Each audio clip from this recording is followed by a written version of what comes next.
Bonjour, chers auditeurs et fidèles de Corbeau News Centrafrique. Félix Zarami vous salue depuis le Studio B. Aujourd'hui, nous plongeons dans une histoire tellement révoltante qu'elle défie l'entendement. On parle d'un jeune homme qui entre vivant dans un commissariat et en sort mort. J'ai avec moi pour décortiquer cette affaire notre excellent journaliste de terrain, Vicos Cynthia. Bonjour Vicos.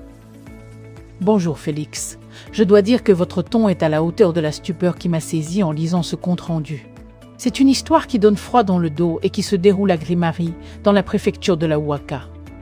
Un jeune homme, suite à un simple différend familial, a trouvé la mort dans la nuit, à l'intérieur de la geôle du commissariat local. Il aurait, semble-t-il, subi de sérieuses violences et s'est vu refuser toute aide médicale. C'est un épisode tragique de plus lié aux violences policières et ça endeuille toute une ville. Des violences qui n'auraient pas commencé au commissariat, si je comprends bien, Vicos. On parle déjà de brutalité dès l'arrestation avant même d'arriver au poste.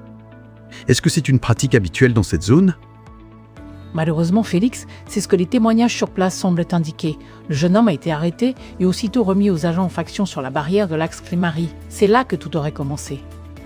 Selon les informations que nous avons pu recueillir, il a été roué de coups par ses policiers avant même d'être conduit au commissariat de la ville.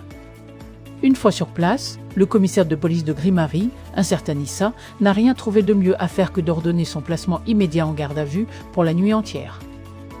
Et le jeune homme a été laissé sans aucune attention, toute la nuit, malgré ses appels au secours. C'est de la négligence criminelle, Vicos. C'est plus que de la négligence, Félix. C'est une décision délibérée. Tout au long de la nuit, le jeune homme n'a cessé de se plaindre de douleurs intenses. Il appelait à l'aide depuis sa cellule, mais en vain.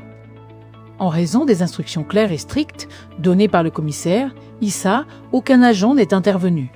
Personne ne lui a porté assistance, personne ne lui a offert les moindres soins. Ce n'est qu'aux alentours de 8 heures du matin que l'effroyable vérité a éclaté. Qu'est-il arrivé alors ? Ses co-détenus, alertés par son immobilité totale, ont tenté de le toucher et ont alors compris l'impensable. Il avait rendu son dernier souffle. Le corps a été rapidement transporté à la morgue par les forces de l'ordre. Un corps sans vie, sorti d'un commissariat où il aurait dû être en sécurité. Et là, Vicos, on arrive à ce que l'on appelle une fuite de responsabilité hiérarchique. Le commissaire y s'attend de se dédouaner en sacrifiant un subordonné. C'est une manœuvre classique, non ? C'est une réaction quasi prévisible, Félix, et ça sent la panique. Face à l'urgence de cette situation déplorable et pour tenter de parer au scandale qui s'annonçait, le commissaire Issa a rapidement agi. Il a livré le chef de poste de la barrière à la gendarmerie locale. Une stratégie qui est interprétée sur place comme une tentative flagrante de rejeter l'entière responsabilité sur ses subordonnés et surtout de se soustraire à sa propre part de faute dans la gestion de cette garde à vue qui a viré au mortel. C'est absolument sidérant. On ne peut pas laisser une telle chose impunie. Exactement, Félix. Cette affaire engendre une indignation très forte au sein de la population de Grimari.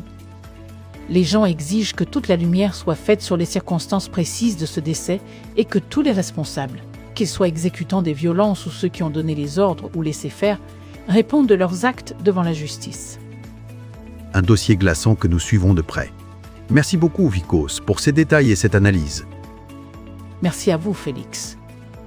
C'était Vicos Cynthia, notre journaliste de terrain pour Corbeau News Centrafrique. Ce reportage a été rédigé par Christophe Biry.